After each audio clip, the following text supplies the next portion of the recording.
Bismillah ar-Rahman ar-Rahim. My dear friends, it is a pleasure to join your insightful discussions, and I thank my friend Professor Schwab for inviting me to be a part of this very important meeting. We begin a new year with many of the challenges that marked the last one still rippling into just about every sector.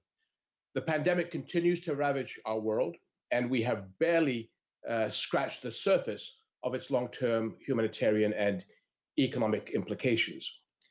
Yet I believe there is a glimmer of hope. Some vaccines are ready, and as we start this long overdue healing process, we are better served trying to heal this together. And here we must ensure the efficient and equitable distribution of COVID vaccines as well as treatments. It is a moral duty to treat the vaccine as a global public good that ensures that low-income and poor countries are not left at the end of the waiting line as high-income countries buy the majority of the most promising vaccines.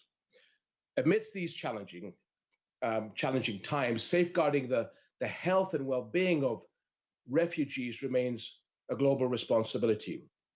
And as Professor Schwab said, as the second highest number of refugees per capita globally, Jordan continues to protect refugees in its pandemic response. And we are among the first countries in the world to start vaccinating refugees for free. But international support is also essential. We must collectively work to develop new policy tools to help us address the problems of today and tomorrow. In Jordan, we have been able to double the rate of financial inclusion over the past 6 years by relying on digital approaches to increase access to finance for Jordanians and refugees alike. And mobile money account ownership increased as we sought innovative solutions to support workers' families in need.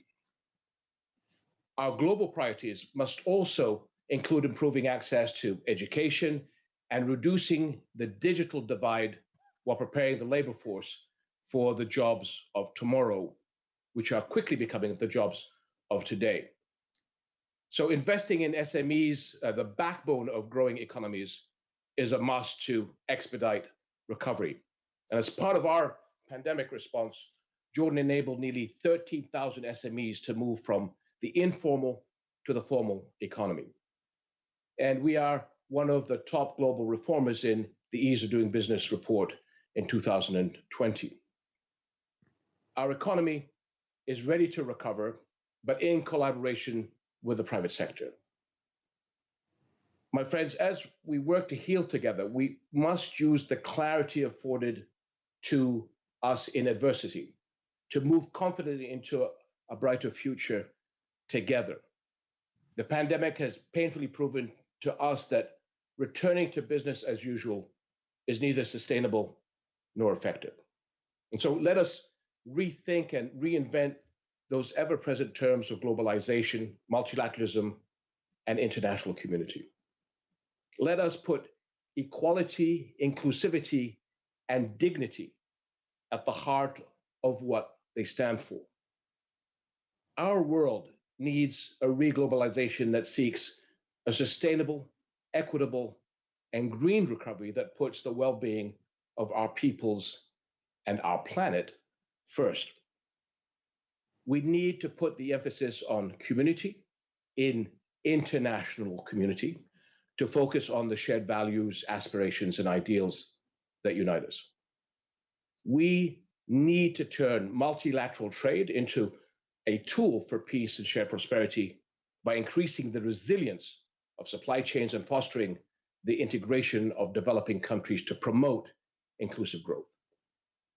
And we all need to rethink the way we deal with our planet. COVID has been a harsh reminder that what we do to nature has dangerous consequences. Let that lesson teach us not to ignore the greater pandemic of climate change. This is, I believe, an urgent crisis that we must address together through creative solutions that prioritize green investments and renewable energy.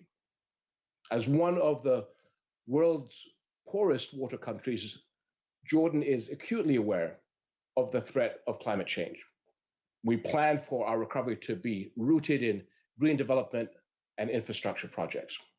And our attention to climate change is also key as we work to counter the global threat of food insecurity, which has become even graver in the wake of the COVID pandemic, with millions of people at the threat of starvation. So we must work collectively to promote the adoption of sustainable agri-tech solutions that improve the resilience of global food systems to ensure accessibility, affordability, and quality while protecting our environment. So, my friends, this pandemic has made us all equal, and let that be one of the positive lessons we take from this difficult time as we look ahead. Let our empathy drive our progress and recovery as we build bridges to allow the better exchange of not only vital supplies and expertise, but also the exchange of hope and positive ideas. I hope that we let our humanity lead the way. Thank you very much, Professor Schwab.